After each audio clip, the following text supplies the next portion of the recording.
que puedan revisarlo ustedes posteriormente o sus compañeros que no lograron conectarse a esta sesión, que puedan revisarla más adelante.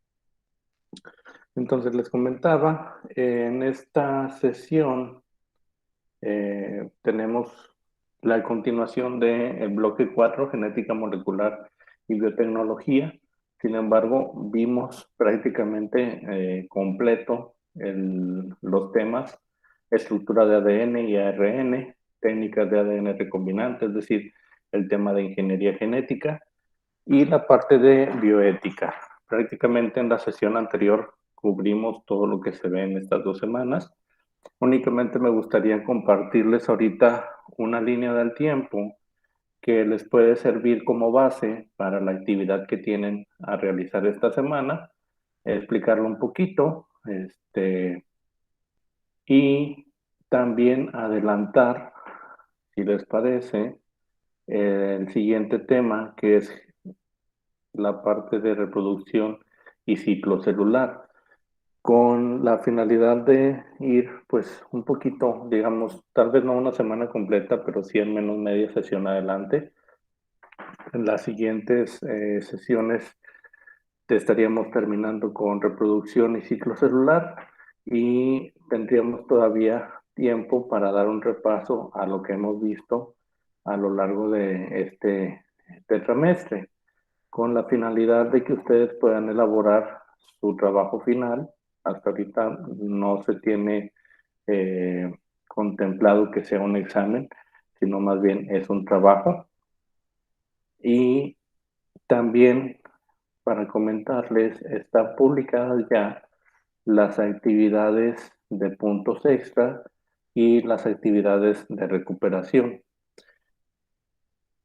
para que puedan hacer uso de ellas y obtengan algunos puntos extra, o puedan obtener puntos que compensen. Por ejemplo, en el caso de la actividad de recuperación, es exclusiva para quienes no lograron presentar el examen parcial. Entonces, les voy a pedir que opten de preferencia o como sugerencia realizar esta actividad de recuperación. Vamos a dejarle esos puntos a los compañeros o compañeras que no presentaron el examen parcial, y para todos los demás, si nosotros sí presentamos el examen, si vamos al corriente con tareas, etcétera, podemos de todas maneras hacer uso de la actividad de puntos extra. La de puntos extras es para todos, cualquier alumno, cualquier alumna puede realizarla. Se entrega, se revisa, se califica y tiene los puntos extra. Si no la realizan, no pasa absolutamente nada. No es una actividad que les vaya a afectar en caso de que no la realicen, pero que les va a beneficiar en caso de que decidan realizarla. ¿Hay alguna duda?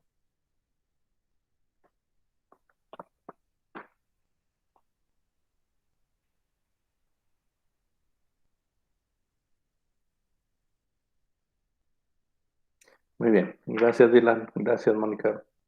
Entonces voy a compartirles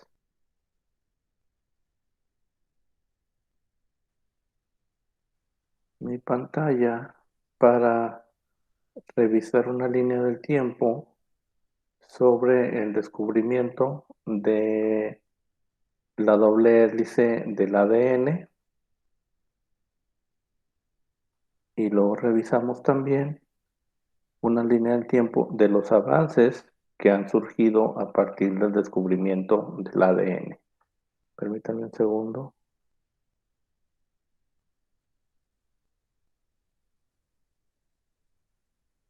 Aquí está.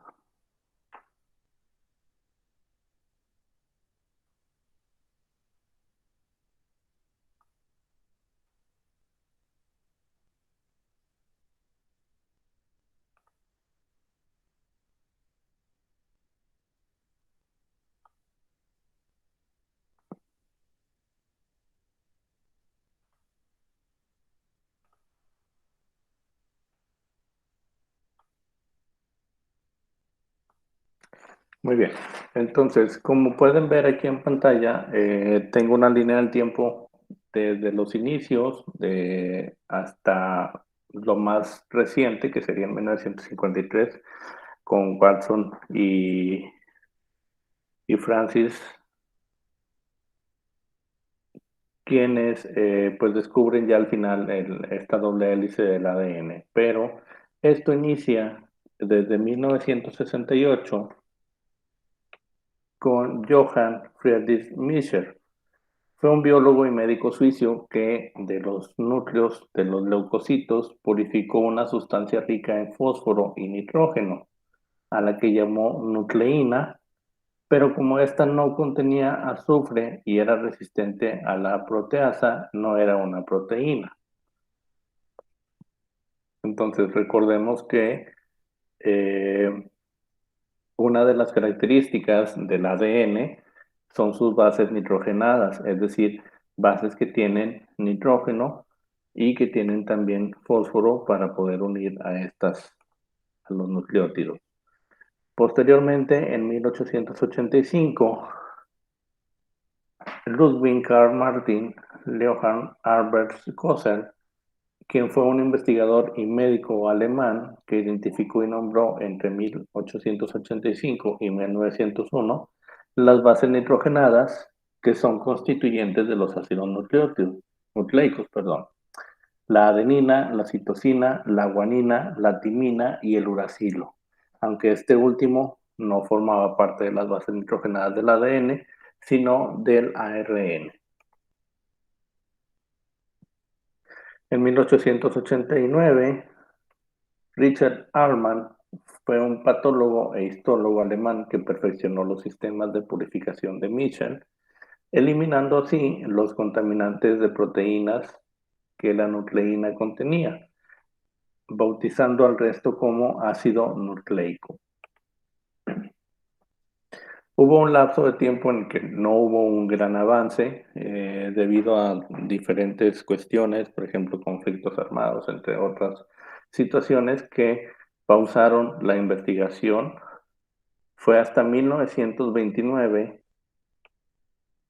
que Phobos Aaron Theodor Leven identifica el componente carbohidrato del ADN mientras trabaja en el Instituto Rockefeller de Investigación Médica. Él descubre la ribosa y la desoxirribosa, acuñando los términos ácido ribonucleico y ácido desoxirribonucleico. Recordemos que una de las principales diferencias entre el ADN y el ARN es que uno contiene una ribosa como grupo de carbohidrato y otro contiene la desoxirribosa. Identifica también en su composición el grupo fosfato y que la conexión entre los componentes era fosfato azúcar base, formando lo que llamó nucleótido. Sin embargo, sus propuestas estructurales fueron erróneas, siendo responsable de la teoría del tetranucleótido. En 1938, William Thomas Asbury fue un físico británico y biólogo molecular que descubre mediante la difracción de rayos X que el ADN tiene una estructura regular con las bases nitrogenadas en paralelo. Aún no se descubría que se tenía una estructura de doble hélice, pero ya se sabía que estaba conformado por una estructura que tenía una contraparte, es decir, que había una par de un lado y de otro. En 1950, Rosalind Franklin y Frederick Wilkins, quienes fueron una química y cristalóloga británica, que trabajando junto a Maurice Wilkins, físico británico, en el King's College of Londres, realiza en los primeros años de 1950 una serie de fotografías de difracción de rayos X del ADN y descubre importantes características estructurales. Se conoce la historia de que Wilkins mostró la fotografía 51 a Watson, que le permitió junto con Crick elaborar una estructura válida del ADN.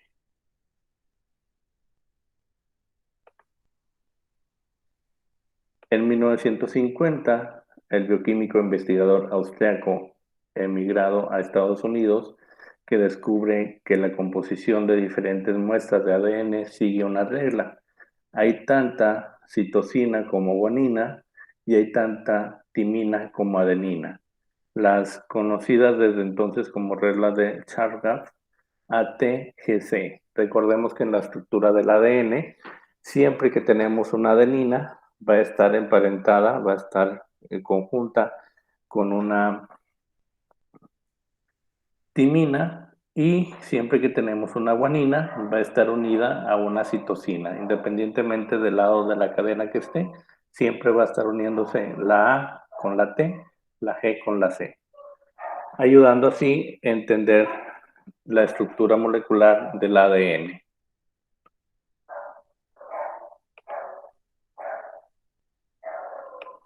Linus Carl Pauling fue un ingeniero químico, bioquímico y activista estadounidense, quien también se consideraba a sí mismo cristalógrafo, biólogo molecular e investigador médico, que, inspirado por los datos de William Ashbury, compuso una estructura de triple hélice para el ADN, que contenía errores que contradecían la naturaleza ácida del mismo.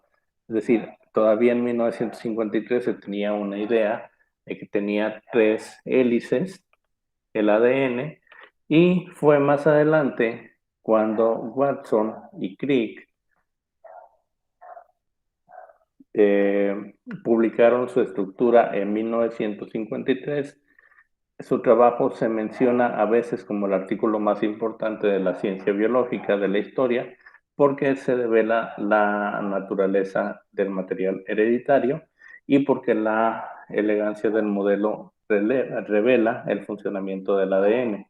Su maquinaria de expresión y replicación, con él se abre el periodo de la biología molecular. Ellos no descubrieron el ADN, pero sí su estructura, una estructura tan bella por fuera que tenía que existir. Entonces, se les da el total crédito del descubrimiento de la estructura a Watson y Crick, pero como podemos ver, desde 1900, desde 1950, es decir, algunos años antes, Franklin y Wilkins ya tenían esa estructura, es decir, ya tenían avances que cuando de hecho Rosalind Franklin comparte esta tan mencionada fotografía 51, en donde se puede apreciar que hay dos hélices mediante esta radiografía.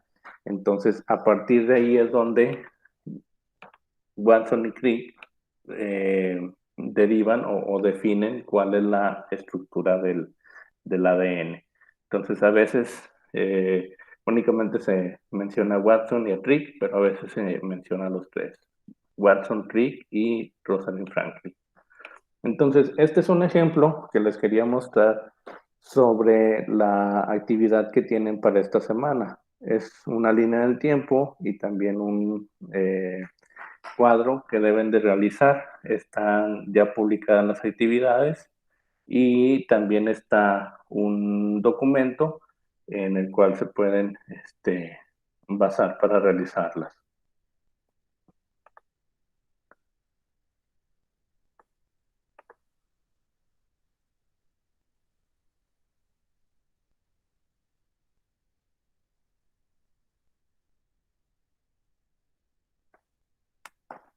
Vamos a centrarnos específicamente en la información que viene en el libro. Aquí vienen algunos investigadores más, algunos investigadores menos. Yo lo que quería darles un ejemplo, pero yo no tengo ningún problema porque complementen, es decir, agreguen los que están en el libro, y si hay más que ustedes investigan, también pueden incluirlos en su línea, no pasa nada.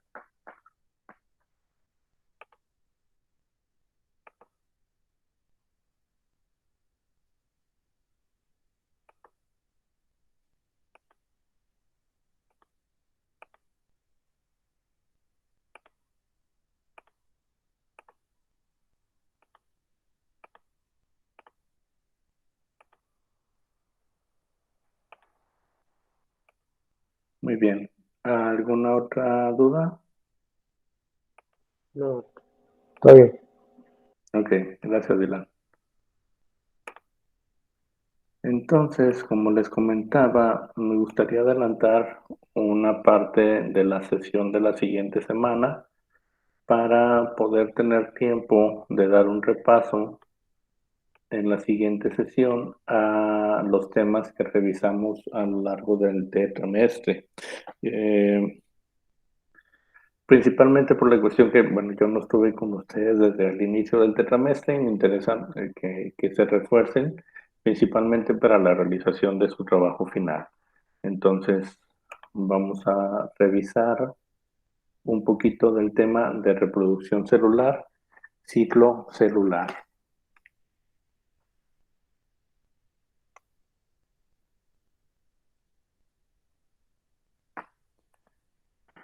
Entonces, tenemos que todas las células, así como los demás organismos, también crecen y llegan a una etapa límite en que se preparan para dividirse en dos células hijas. Esta secuencia de cambios en el crecimiento y división de la célula para formar dos células hijas se llama ciclo celular, es decir, un ciclo que tiene la célula desde que se forma hasta que está preparada, es decir, una célula que ya está madura, que ya tiene cierta edad y que puede entonces dividirse. Por lo tanto, durante su ciclo, la célula transita en dos etapas.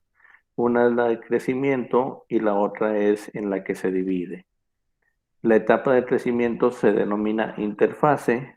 En ella la célula pasa la mayor parte de su vida porque además de crecer y alcanzar su tamaño normal, realiza los procesos metabólicos y duplica sus cromosomas, que va a heredar a sus dos células hijas al dividirse. Por eso se afirma que ambas son genéticamente celulares. Es decir, vamos a tener el resultado de dos células completamente iguales a partir de una. Tenemos que todos los organismos vivos utilizan la división celular como mecanismo de reproducción o como mecanismo de crecimiento del individuo.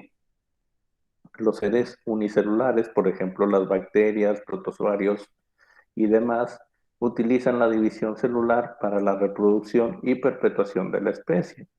Una célula se divide en dos células hijas genéticamente idénticas entre sí e idénticas al original, manteniendo el número cromosómico y la identidad genética de las especies.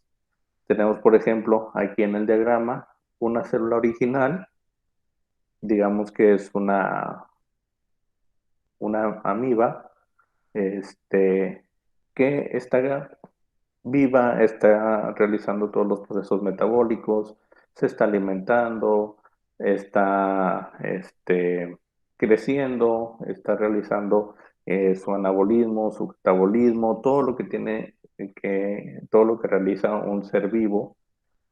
Y llega un momento en que es una célula ya madura, es un organismo ya maduro, que va a necesitar dividirse para poder perpetuar la especie y para poder así generar otras dos células nuevas que son idénticas a ella. Para esto utilizan la división celular, es decir, comienza a replicar todos los organelos, comienza a replicar principalmente la cantidad de cromosomas que tiene, toda la información genética, para poder crecer de tal manera en que su tamaño pueda ser no idéntico, pero similar al de la célula madre, casi aumentando el doble de tamaño para que se pueda dividir y así cada una de las células que va a estar surgiendo van a ser células iguales entre sí e idénticas a la célula madre. Es decir, estas dos células,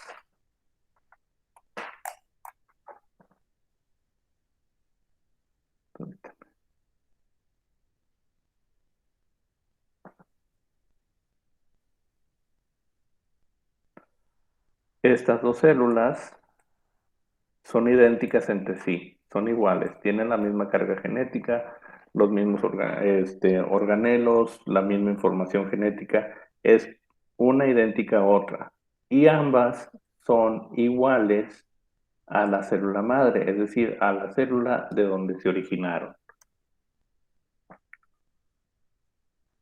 Dentro de los múltiples procesos que tiene la célula en su interior, la reproducción le permite regenerarse a partir de una célula madre.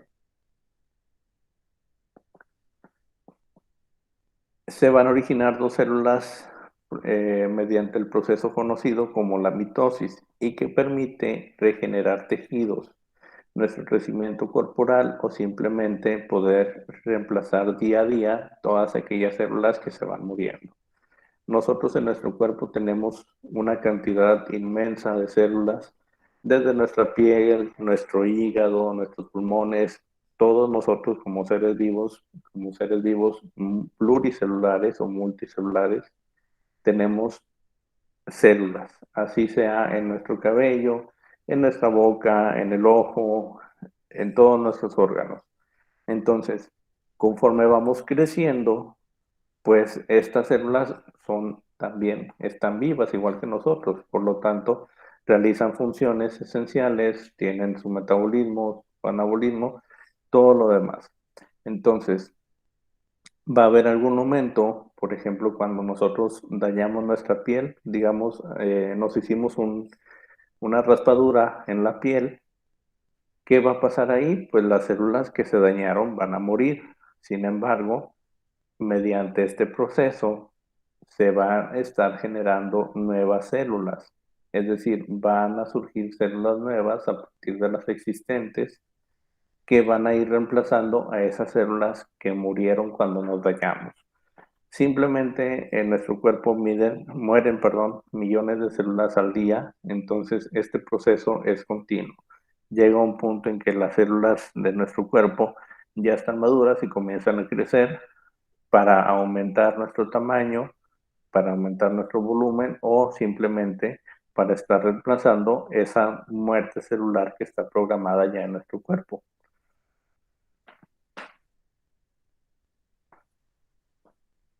Entonces, la reproducción celular se refiere a la división celular presente en organismos de reproducción sexual, los cuales utilizan células sexuales o gametos que al fusionarse, es decir, al realizar la fecundación, dan origen a un nuevo organismo.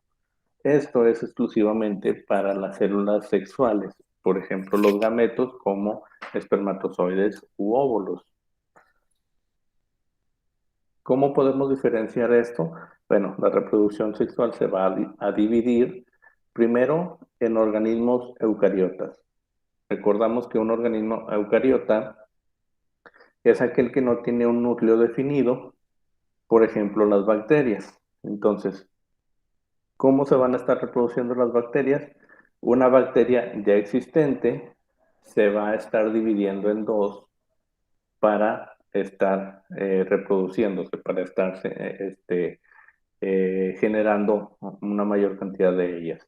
Entonces, de una bacteria surgen dos, de esas dos bacterias surgen otras cuatro, de esas cuatro surgen otras 8 y así sucesivamente. Es decir, una bacteria tiene una reproducción exponencial.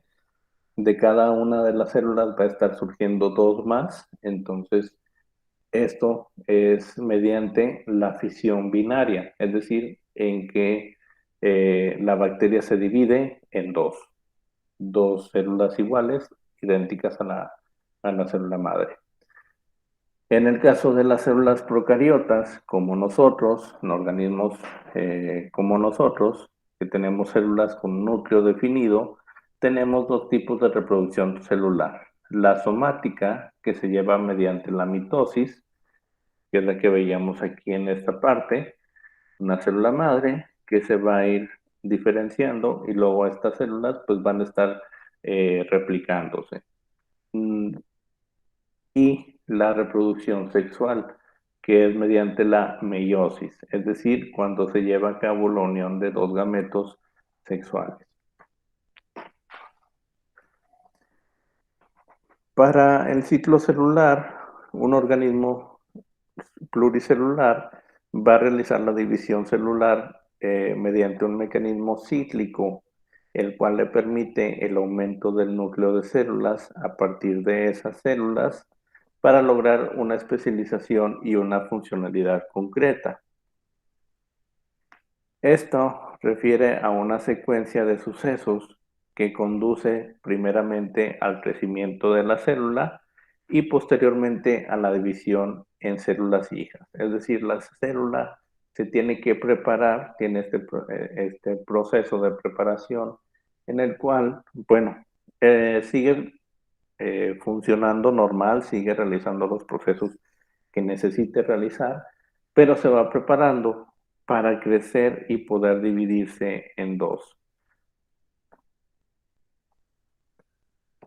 Para esto tenemos tres pasos, bueno, tres fases y una, bueno, en sí son cuatro. La G1, la S, la G2 y la fase M de mitosis y citocinesis. Vamos a revisar primero la fase G1, que es esta que tenemos aquí, en naranja.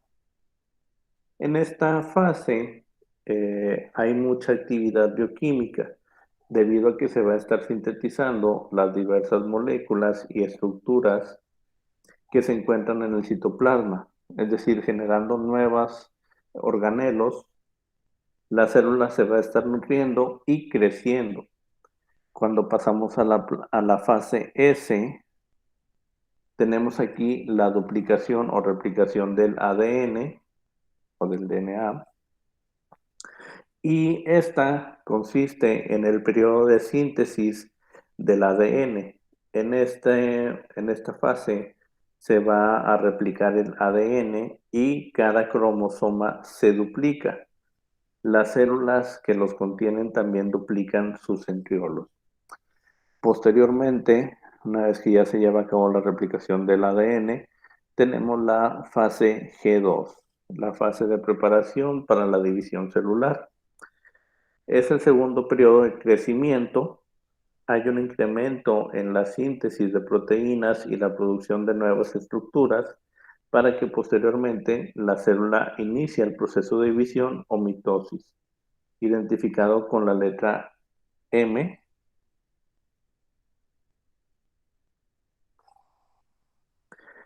En la interfase se identifican tres principales etapas: la G1, la S y la G2. Es decir, aquí en este otro diagrama tenemos esta flecha azul que abarca la interfase. En la interfase tenemos la G1, la S y la G2. Posteriormente, en la mitosis y en la citocinesis va a ocurrir la producción de dos células hijas con características genéticamente iguales, es decir, van a ser idénticas. Tenemos entonces la fase de preparación o interfase, que tiene una fase de crecimiento primaria, una fase de síntesis de ADN, una fase secundaria de crecimiento, para entrar ahora sí a la fase M de mitosis, que incluye la citocinesis, para dar origen a dos células hijas idénticas.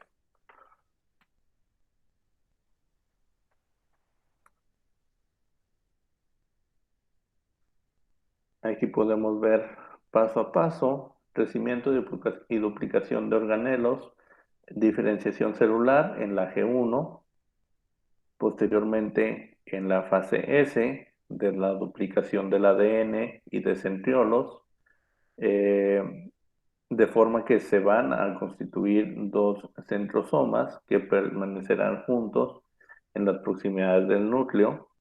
Vemos aquí los centriolos que forman los centrosomas. Y en la fase G2, que comienzan a formarse los microtúbulos responsables de la división celular y sintetizar las proteínas necesarias para la mitosis. Entonces, estas son las diferencias, por ejemplo, en la fisión binaria, es decir, de una célula procariota, es una sola célula que va a empezar a crecer de tamaño y a duplicar su contenido, su ADN. Posteriormente se va a comenzar a segmentar para que mediante la citocinesis pueda dar origen a dos células idénticas. Esto en organismos procariotas. En organismos eucariotas tenemos la mitosis y la meiosis. Primero la célula se prepara, después se realiza la síntesis del ADN. Recordemos, en esta se va a duplicar la cantidad de cromosomas y también de ADN que se tiene para que posteriormente en la mitosis se generen dos células hijas idénticas con la misma carga genética que tenía la célula madre. En la meiosis, que se utiliza para la formación de gametos, es decir, de células sexuales, se van a formar células que tengan la mitad de la carga genética que tenía la célula original, es decir, de la célula madre. ¿Por qué? Porque recordemos que los gametos se encargan de la reproducción sexual, es decir, de una reproducción en la cual hay un intercambio, una conjugación de genes. Entonces necesitan estos gametos tener solamente la mitad de la carga genética para que cuando se unen se forme un cigoto que ahora sí va a tener la carga genética completa de una célula.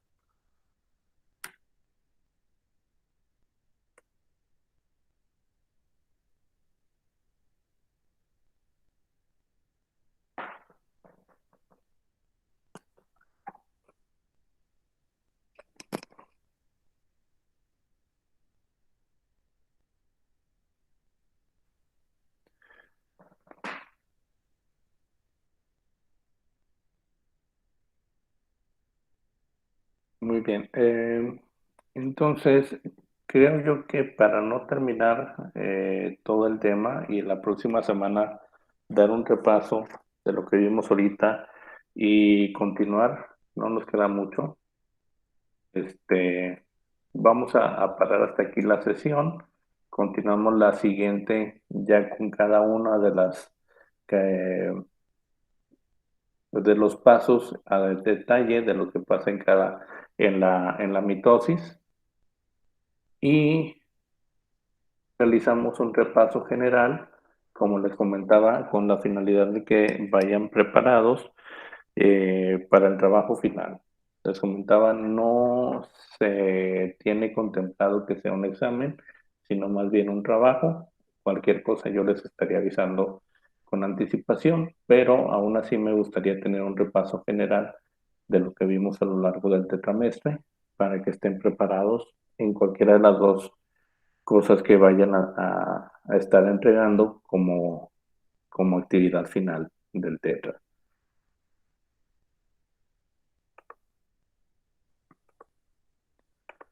Les comentaba también la cuestión de dos actividades, una de recuperación que les pido realicen únicamente quienes no presentaron el examen parcial y una actividad de puntos extra que está disponible para todos los alumnos, para todas las alumnas. Es decir, quien quiera realizarla puede hacerla, la de puntos extra, y si no la realizan no pasa absolutamente nada, no afecta su calificación. Esto es una actividad de puntos extra. Si la realizan les beneficia, si no la realizan no perjudica absolutamente nada. ¿Alguna duda? ¿Comentarios? No, profe. Ok. Entonces, pues Vamos a terminar la sesión del día de hoy un poquito temprano. Son las 7, casi 15. Eh, Nos estamos viendo la próxima semana. Estoy atento a la entrega de sus actividades. Sí, estoy poniéndome al corriente con eso, Mónica. Precisamente a lo que les iba a comentar. Eh, ya para esta semana se tienen cargadas las actividades, ya están revisadas, me falta únicamente cargar las calificaciones a la plataforma. Todo trabajo que entregaron, aun cuando no haya sido revisado antes de que yo me uniera al grupo, yo me encargo de revisarlo y de calificarlo.